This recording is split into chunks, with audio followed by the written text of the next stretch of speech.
ಹೆಣ್ಮಕ್ಳು ಕುಣಿಯೋದಕ್ಕೆ ಹೇಳಿದವರನ್ನೇ ಕುಣಿಸುವಂತಹ ಕಾಲ ಇದೆ. ಹೀಗೆ ಹುಡುಗಿ ನೋಡಕ್ಕೆ ಬಂದವರು ಹುಡುಗಿಯ ಗುಣ ನಡತೆಯ ಬಗ್ಗೆ ಮೌಲ್ಯಮಾಪನ ಮಾಡುವ ಬದಲು ಆಕೆಯ ಬಣ್ಣದ ಬಗ್ಗೆ ಆಕ್ಷೇಪಣೆಯನ್ನು ವ್ಯಕ್ತಪಡಿಸಿದ್ದಾರೆ. ಯಾವ ರೀತಿ ಹುಡುಗಿಯನ್ನ ಪರೀಕ್ಷೆ ಮಾಡಬಾರದೋ ಅದೇ ರೀತಿ ವರನ ಕಡೆಯವರು ಹುಡುಗಿಯನ್ನ ಪರೀಕ್ಷೆ ಮಾಡಿದ್ದಾರೆ. ಆಕೆ ಹಾಕಿದ ಮೇಕಪ್ ಅನ್ನ ಕೈಯಲ್ಲಿ ಉಜ್ಜಿ ನೋಡಿದ್ದಾರೆ. ಆಕೆಯ ಸೀರೆಯನ್ನ ಕೂಡ ಅರೆ ಬರೆ ಬಿಚ್ಚಿ ಆಕೆಯ ಆಕಾರ ಹೇಗಿದೆ ಅನ್ನೋದನ್ನ ಕೂಡ ಪರೀಕ್ಷೆ ಮಾಡೋ ಹೊರಟಿದ್ದಾರೆ. ತಮ್ಮ ಮನೆಯ ಹೆಣ್ಣಿಗೆ ಅವರು ಹೇಗೆ ಅವಮಾನ ಮಾಡಿದ್ರು ಅದೇ ರೀತಿ ಹುಡುಗಿ ನೋಡಕ್ಕೆ ಬಂದ ವರನಿಗೂ ಪರೀಕ್ಷೆ ಮಾಡಿದ್ದಾರೆ. ಆತನ ಪ್ಯಾಂಟ್ ಅನ್ನ ಕೂಡ ಬಿಚ್ಚಿದ್ದಾರೆ. ನಂತರ ಆತನ ಬಳಿ ಏನೂ ಇಲ್ಲ ಅಂತ ಹೇಳಿ ಎಲ್ಲರಿಗೂ ಹಾಸ್ಯ ಮಾಡಿ ಹೀಯಾಳಿಸಿ ನಕ್ಕಿದ್ದಾರೆ. ನೋಡಿ, ಮದುವೆ ಆಗೋಕೆ ಹುಡುಗಿನೇ ಸಿಗ್ತಾ ಇಲ್ಲ ಅನ್ನೋ ಪರಿಸ್ಥಿತಿ ಒಂದ್ ಕಡೆಯಾದ್ರೆ, ಅನಾದಿ ಕಾಲದಿಂದಲೂ ಗಂಡಿನ ದೌರ್ಜನ್ಯದಿಂದ ಬೇಸತ್ತ ಹೆಣ್ಮಕ್ಕಳ ಪೋಷಕರು ಇವತ್ತಿನ ಕಾಲದಲ್ಲಿ ತಮ್ಮ ಹೆಣ್ಮಕ್ಕಳು ಮದುವೆ ಆಗದಿದ್ರೂ ಚಿಂತೆ ಇಲ್ಲ, ಸ್ವಾವಲಂಬಿಯಾಗಿ ನೆಮ್ಮದಿಯಾಗಿ ಬದುಕು ನಡೆಸಿದ್ರೆ ಸಾಕು ಅನ್ನುವ ಹಂತಕ್ಕೆ ಬದಲಾಗಿಬಿಟ್ಟಿದ್ದಾರೆ. ಎಚ್ಚರ, ನೀವೇನಾದ್ರೂ ಹುಡುಗಿ ನೋಡಕ್ ಹೋದಾಗ ಈ ರೀತಿ ಪರೀಕ್ಷೆ ಮಾಡೋಕ್ ಹೋದ್ರೆ ಖಂಡಿತ ಧರ್ಮದೇಟು ಬೀಳೋದು ಗ್ಯಾರಂಟಿ. ನಮಸ್ಕಾರ ವೀಕ್ಷಕರೇ, ವಿಶೇಷ ಕಾರ್ಯಕ್ರಮಕ್ಕೆ ಸ್ವಾಗತ. ನಾನು ಸುಧಾಗೌಡ.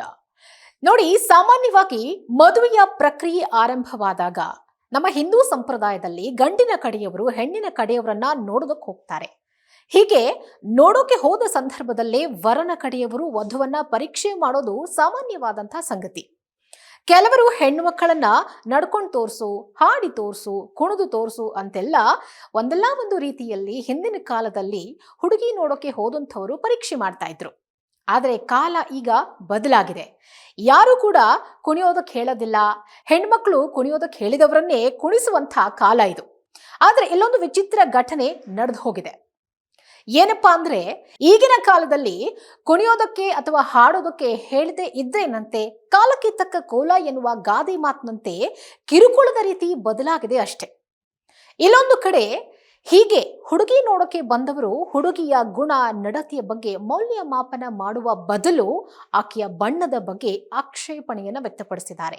ಬರೀ ಅಷ್ಟೇ ಆಗಿದ್ದಿದ್ರೆ ಅದೇನು ದೊಡ್ಡ ಅನಾಹುತ ಆಗ್ತಿರ್ಲಿಲ್ಲ. ಆದ್ರೆ ಯಾವ ರೀತಿ ಹುಡುಗಿಯನ್ನ ಪರೀಕ್ಷೆ ಮಾಡಬಾರದೋ ಅದೇ ರೀತಿ ವರನ ಕಡೆಯವರು ಹುಡುಗಿಯನ್ನ ಪರೀಕ್ಷೆ ಮಾಡಿದ್ದಾರೆ. ಇದು ಹಿಂದೂ ಸಂಪ್ರದಾಯದಲ್ಲೂ ಕೂಡ ಇಲ್ಲ. ಇದು ಮಾನವೀಯತೆಗೆ ವಿರುದ್ಧವಾದಂಥ ವಿಚಾರ. ಒಂದು ರೀತಿ ಅಮಾನವೀಯವಾಗಿ ನಡ್ಕೊಂಡಿದ್ದಾರೆ. ಹೇಗೆ ಅಂತ ಹೇಳಿ ಹೇಳ್ತಾ ಹೋಗ್ತೀನಿ, ಕೇಳಿ. ಆಕೆ ಹಾಕಿದ ಮೇಕಪ್ ಅನ್ನ ಕೈಯಲ್ಲಿ ಉಜ್ಜಿ ನೋಡಿದ್ದಾರೆ. ಈಗೆಲ್ಲ ನಿಮಗೆ ಗೊತ್ತಿರೋ ಹಾಗೆ ಹೆಣ್ಮಕ್ಳು ಸಿಕ್ಕಾಪಟ್ಟೆ ಮೇಕಪ್ ಮಾಡ್ಕೊಳ್ತಾರೆ. ಅವರ ರಿಯಲ್ ಬ್ಯೂಟಿ ಏನು ಅನ್ನೋದನ್ನ ಚೆಕ್ ಮಾಡಬೇಕು ಅನ್ನುವಂಥ ಒಂದು ದೃಷ್ಟಿಯಿಂದ ಆ ಹುಡುಗಿಯ ಮೇಕಪ್ ಅನ್ನ ವರನ ಕಡೆಯವರು ಕೈಯಲ್ಲಿ ಉಜ್ಜಿ ನೋಡಿದಾರಂತೆ. ಇದನ್ನ ಯಾರಾದ್ರೂ ಸಹಿಸ್ಕೊಳ್ತಾರಾ ಹೆಣ್ಣಿನ ಮನೆಯವರು ಹೇಳಿ? ಬರೀ ಇಷ್ಟೇ ಆಗಿದ್ರೆ ಸುಮ್ಮನಾಗಿರ್ಬೋದಾಗಿತ್ತು. ಆದ್ರೆ ಅವರು ಇನ್ನೂ ಒಂದು ಹೆಜ್ಜೆ ಮುಂದೆ ಹೋಗಿ ಆಕೆಯ ಸೀರೆಯನ್ನ ಕೂಡ ಅರೆ ಬರೆ ಬಿಚ್ಚಿ ಆಕೆಯ ಆಕಾರ ಹೇಗಿದೆ ಅನ್ನೋದನ್ನ ಕೂಡ ಪರೀಕ್ಷೆ ಮಾಡೋಕೆ ಹೊರಟಿದ್ದಾರೆ. ಇದನ್ನು ಯಾರು ಕೂಡ ಖಂಡಿತ ಸಹಿಸಿಕೊಳ್ಳೋದಿಲ್ಲ. ನಿಜಕ್ಕೂ ರೋಷ ಇದ್ದಂಥವ್ರು ರೊಚ್ಚಿಗೇಳ್ತಾರೆ. ಬಹುಶಃ ಹೆಣ್ಣಿನ ಕಡೆಯವರಿಗೆ ಬಹಳ ರೋಷ ಬಂದಿದೆ, ಗಟ್ಟಿಯಾಗಿದ್ರು ಅನ್ಸುತ್ತೆ ಅವರು. ಹಾಗೆ ಸೇರಿಗೆ ಸವಾ ಸೇರು ಅನ್ನೋ ಹಾಗೆ ವರನ ಕಡೆಯವರ ಈ ವರ್ತನೆಯಿಂದ ರೊಚ್ಚಿಗೆದ್ದು ತಮ್ಮ ಮನೆಯ ಹೆಣ್ಣಿಗೆ ಅವರು ಹೇಗೆ ಅವಮಾನ ಮಾಡಿದ್ರು ಅದೇ ರೀತಿ ಹುಡುಗಿ ನೋಡೋಕೆ ಬಂದ ವರನಿಗೂ ಪರೀಕ್ಷೆ ಮಾಡಿದ್ದಾರೆ. ಹೇಗೆ ಗೊತ್ತಾ? ಹುಡುಗನ ಬಟ್ಟೆ ಬಿಚ್ಚಿಸಿ ಅವಮಾನ ಮಾಡಿದ್ದಾರೆ. ಮೊದಲಿಗೆ ಆ ವ್ಯಕ್ತಿಯ ಟೀ ಶರ್ಟ್ ಅನ್ನ ಹುಡುಗಿ ಕಡೆಯವರು ಬಿಚ್ಚಿಸಿದ್ದಾರೆ. ಅದಲ್ಲದೆ ಆತನ ಪ್ಯಾಂಟ್ ಅನ್ನ ಕೂಡ ಬಿಚ್ಚಿಸಿದ್ದಾರೆ. ನಂತರ ಆತನ ಬಳಿ ಏನೂ ಇಲ್ಲ ಅಂತ ಹೇಳಿ ಎಲ್ಲರಿಗೂ ಹಾಸ್ಯ ಮಾಡಿ ಹೀಯಾಳಿಸಿ ನಕ್ಕಿದ್ದಾರೆ. ವರನ ಕಡೆಯವರ ಈ ದುಷ್ಟ ವರ್ತನೆಯಿಂದ ಮದುವೆ ಮುರಿದು ಬಿದ್ದಿದ್ದಲ್ಲದೆ ಅಲ್ಲಿ ದೊಡ್ಡ ಕೋಲಾಹಲವೇ ಸೃಷ್ಟಿಯಾಗಿದೆ.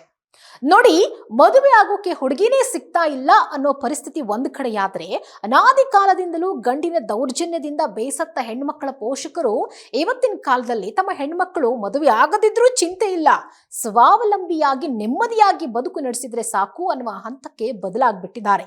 ಇಂಥ ಕಾಲದಲ್ಲಿ ಹುಡುಗಿಯನ್ನ ಈ ರೀತಿ ಪರೀಕ್ಷೆ ಮಾಡಿದ್ರೆ ಹುಡುಗನ ಮನೆಯವರನ್ನ ಅಟ್ಟಾಡಿಸಿಕೊಂಡು ಹೊಡೆಯದೆ ಇನ್ನೇನ್ ತಾನೇ ಮಾಡೋಕ್ ಸಾಧ್ಯ? ನೀವೇ ಹೇಳಿ. ಅಂದ ಹಾಗೆ ಈ ಘಟನೆ ಎಲ್ಲಿ ನಡೆದಿದೆ ಅನ್ನೋದ್ರ ಬಗ್ಗೆ ಸರಿಯಾದ ಮಾಹಿತಿ ಇಲ್ಲ.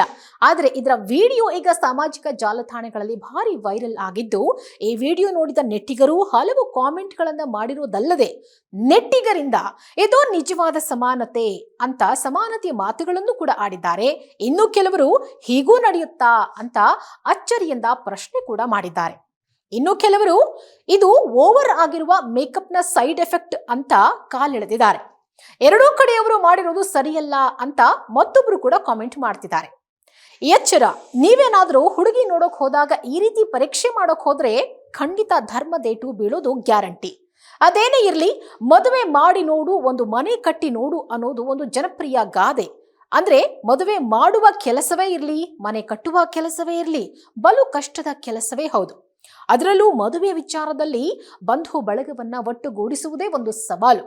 ಇನ್ನು ಮದುವೆಯ ಮಾತುಕತೆಗಳಂತೂ ದೊಡ್ಡ ಸಹವಾಸವೇ ಸರಿ.